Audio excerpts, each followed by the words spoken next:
சிவான்ற ஒருத்தனுக்கும் மித்ரான்ற ஒரு பொண்ணுக்கும் வேலையே கிடைக்க மாட்டேங்குது. 2 பேரும் சென்னையில் இருக்காங்க. அவன் கிடைக்கிற டைமில் ரேப்பிடோ ஓட்டுவான். மித்ராக்கு அந்த டைம் பார்த்து ரேப்பிடோவே கிடைக்காது.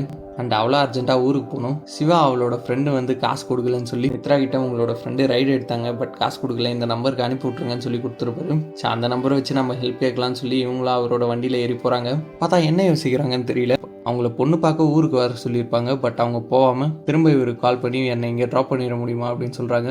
ஸோ திரும்ப அவங்களோட ஹாஸ்டல் போனால் அவ்வளோதான், அவங்களோட பெட்டு வேக்கண்ட்டாக இல்லை. ஸோ திரும்ப ஹாஸ்டலு வீடுன்னு கிடைக்கிற இடம்லாம் போய் பார்க்குறாங்க, எங்கேயுமே கிடைக்கல. அப்படியே நமக்கு சைட் பை சைடு அவங்க 2 பேரும் கேரளாவுக்கு போகிற மாதிரிலாம் காட்டுறாங்க. சரி நம்ம எப்படி வந்தோன்னா, சிவாவும் என்ன சொல்கிறாருன்னா, என் வீட்டுக்கு வந்துருங்க, நான் தனியாக தான் இருப்பேன், ஆனால் நான் வீட்டுக்கே வர மாட்டேன், குளிக்க மட்டும் தான் வீட்டுக்கு வருவேன், மற்ற நேரம் ஃபுல்லாக நான் மாடியில் தான் இருப்பேன் அப்படின்னு சொல்கிறாரு. மித்ராக்கும் வேறு சாய்ஸ் இல்லை, அவங்களும் வந்துடுறாங்க. இவங்களும் வேலை தேடுறாங்க. அவனுக்கும் பிஸ்னஸ் ஸ்டார்ட் பண்ணணும்னு ஆசை.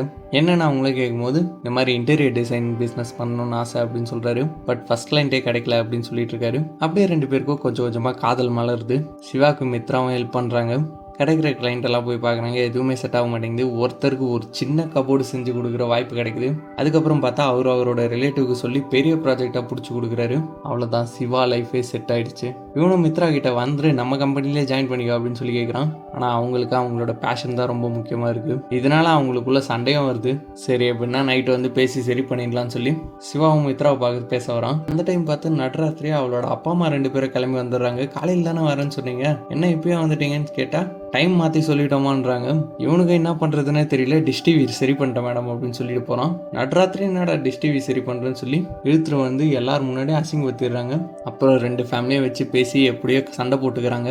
கடைசியில் பார்த்தா மித்ராவுக்கு உடம்பு சரியில்லாமல் போயிடுது. அவ்வளோதான், அவளால் மூச்சே விட முடியல. லைஃப் லாங் ஆக்சிஜன் சிலிண்டரோடய சுற்றணும். அது மட்டும் இல்லாமல் எல்லா விஷயமும் மறக்க ஆரம்பிக்குது. இதெல்லாம் சிவானால தாங்கிக்கவே முடியல. அண்ட் ஒரு நாள் பார்த்தா ஹாஸ்பிட்டலில் மித்ராவை காணும்.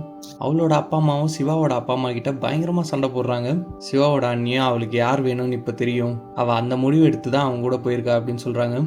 அப்புறம் தான் சிவாவும் மித்ராவும் சேர்ந்து கேரளாவுக்கு வந்திருக்காங்க. அங்கே பார்த்தா மித்ராவுக்கு போகிற வழியெல்லாம் மறந்துடுது. ஒரு டைமில் அவங்களுக்கு பாத்ரூம் வரதே மறந்துடுது. பெட்டிலே போயிடுறாங்க. சிவாவும் எல்லாத்தையும் க்ளீன் பண்ணிட்டு வெளியே வராரு. பார்த்தா மித்ராவோட அப்பா அம்மா வந்திருக்காங்க. அவரோட அப்பா அம்மாவும் வந்திருக்காங்க. சிவாவும் சாரி சொல்லுவார். மித்ராவோட அப்பாவும் அழுதுட்டு அவரை கட்டி பிடிக்கிறாரு. அப்புறம் மித்ராவுக்கு உடம்பு ரொம்ப முடியாமல் போகுது. சிவானால இது பார்க்கவே முடியல. அவரோட அப்பாவும் கூட்டிகிட்டு வந்து பேசுகிறாரு. அவளுக்கு எல்லாம் தெரியும்டா, நீ தான் கஷ்டப்பட்டுட்டு இருக்க, அவள் கஷ்டம்லாம் படலை, இவ்வளோ நாள் உன் கூட ரொம்ப சந்தோஷமாக இருந்திருக்கா, நீ இதெல்லாம் அக்செப்ட் பண்ணிட்டு தான் ஆகணும் அப்படின்னு சொல்கிறாரு. மித்ராவும் அதுக்கேற்ற மாதிரி தான் டைரி எழுதி வச்சுட்டு போயிருக்காங்க. இதுக்கப்புறம் லைஃப்பில் ஃபோக்கஸ் பண்ணு, என்ன நினச்சி ஃபீல் பண்ணிகிட்டே இருக்காதுன்னு சொல்லி அதை சிவாவும் படிக்கிறாரு. அதோட இந்த படம் முடியுது.